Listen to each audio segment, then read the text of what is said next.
डॉक्टरसाठी चहा घेऊन सुषमा खोलीच्या दाराशी पोचताच तिला तिच्या सासू आणि डॉक्टरचा आवाज ऐकू आले.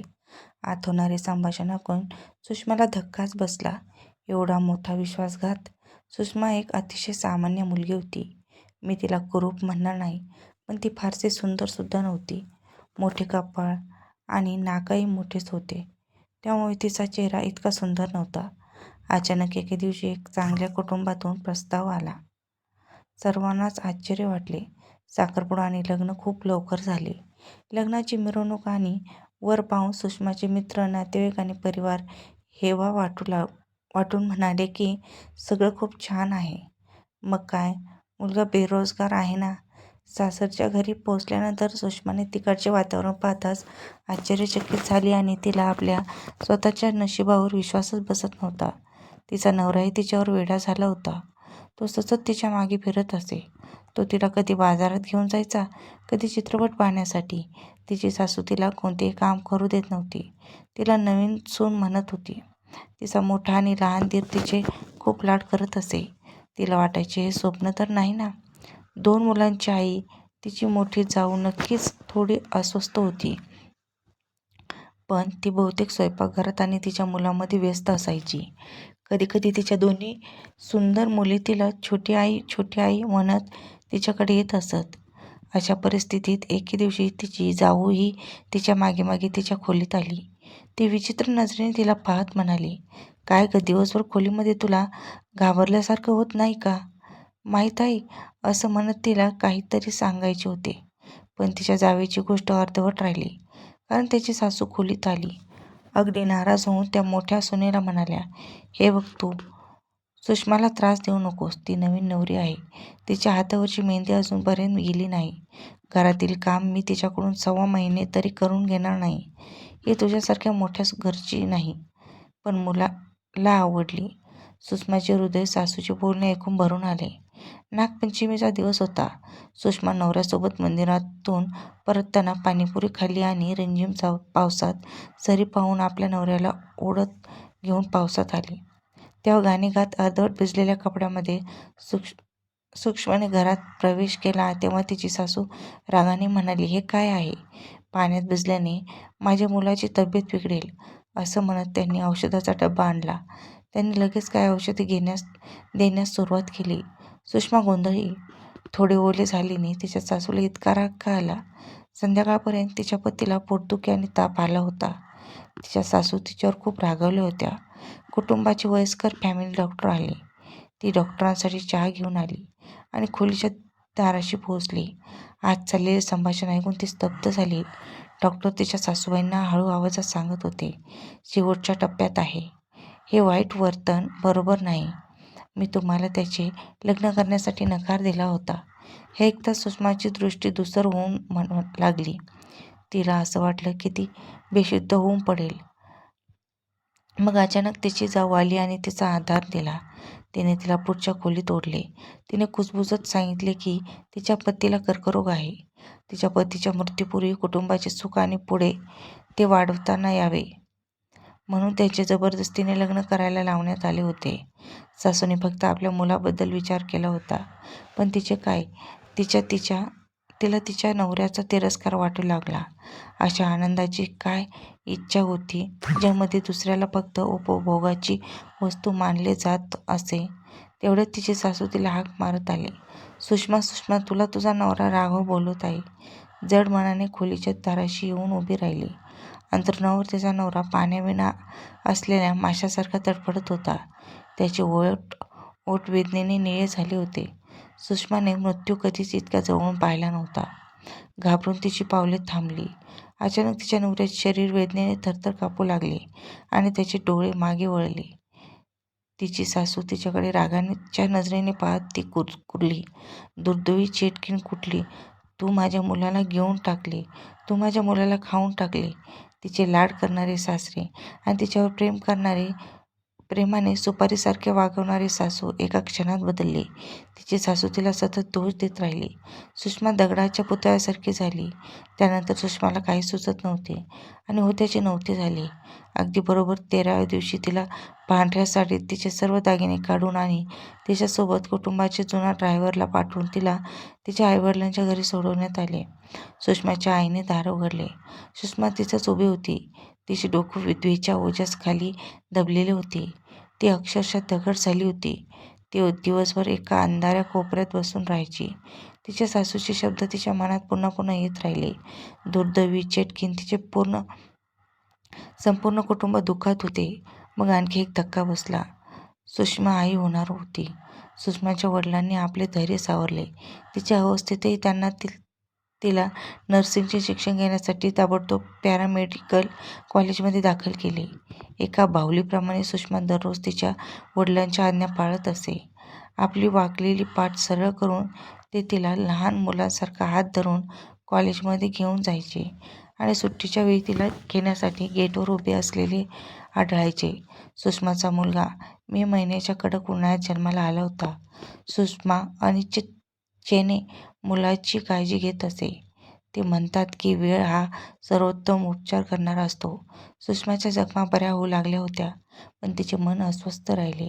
ज्यावेळी तिच्या जखमा बऱ्या झाल्या होत्या त्याचवेळी तिच्या वृद्ध आईवडिलांचे मन दुखावले होते. तिच्या बाह्यतम शांत वडिलांच्या हृदयातील अशांततेमुळे त्यांना हृदयविकाराच्या झटक्याने रुग्णालयात दाखल करण्यात आले. दगडासारखा आधार असलेले तिचे वडील कमकुवत झालेले पाहून सुषमा झोपेतून जागी झाली. तिने तिच्या वडिलांची दिवस-रात्र सेवा केली. वडिलांची तब्येत आता बऱ्यापैकी ठीक झाली होती.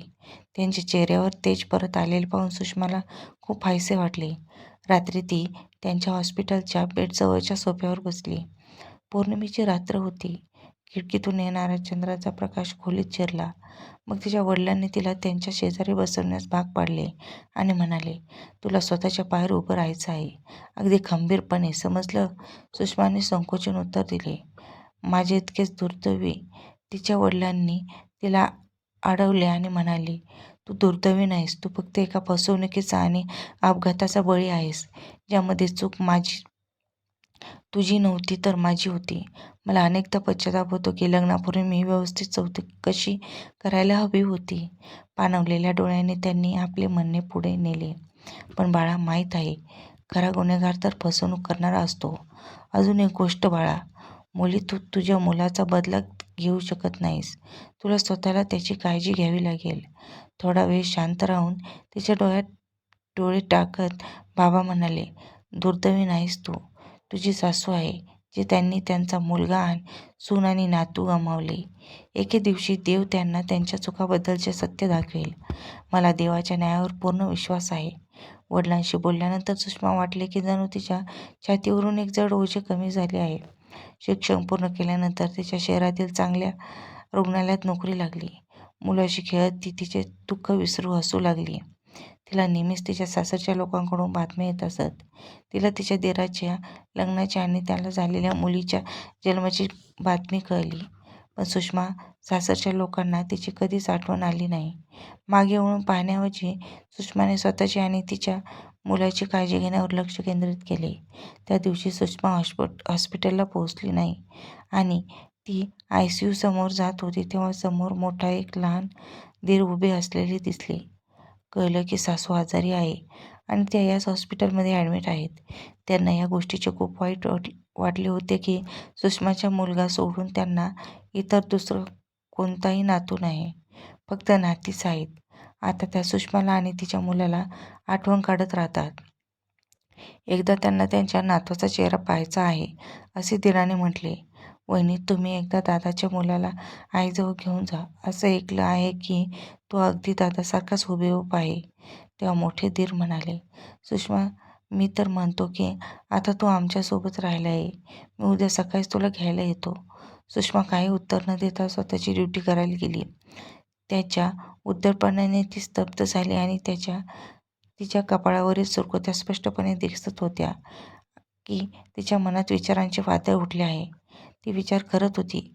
प्रथम त्यांनी तिला खेळण्यासारखे वागवले आणि त्यांच्या मरणासन्न मुलाच्या इच्छा पूर्ण करण्यासाठी तिच्याशी लग्न करण्यास भाग पाडले. नंतर त्याने तिला दुधात पडलेल्या माशीसारखी काढून टाकली. आज त्यांच्या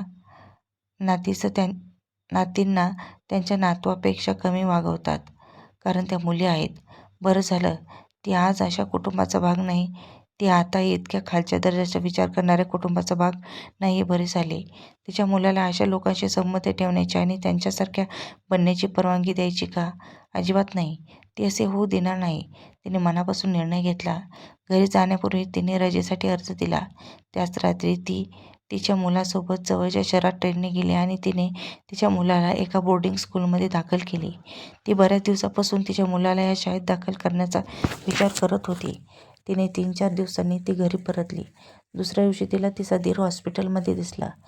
तिला पाहून तो धावत आला आणि म्हणाला, "वहिनी, आईची तब्येत बिघडली आहे. तुम्ही कुठे होता?"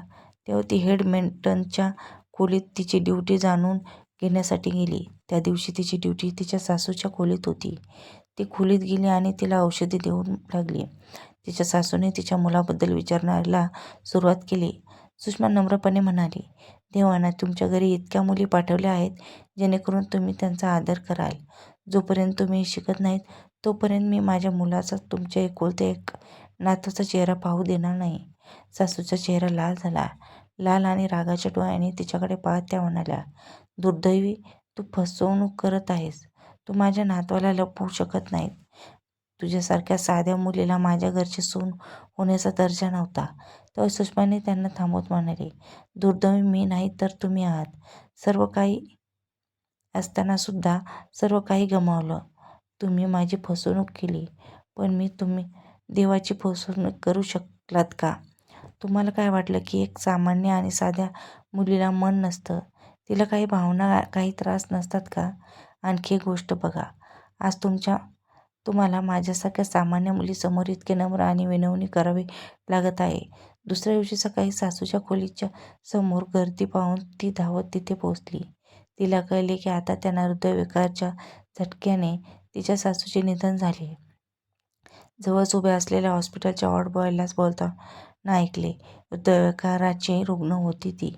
अनेकदा डॉक्टरांनी शांत राहण्याचा सल्ला दिला होता. आता सुद्धा त्यांच्या सुना मुलांना जन्म देऊ शकल्या नाहीत, त्यामुळे जोरजोरात स्वतःलाच कोसत होत्या. आणि त्या दरम्यान जोराचा झटका आला. सुषमाने वडिलांना फोन करून सासूच्या जाण्याची बातमी सांगितली.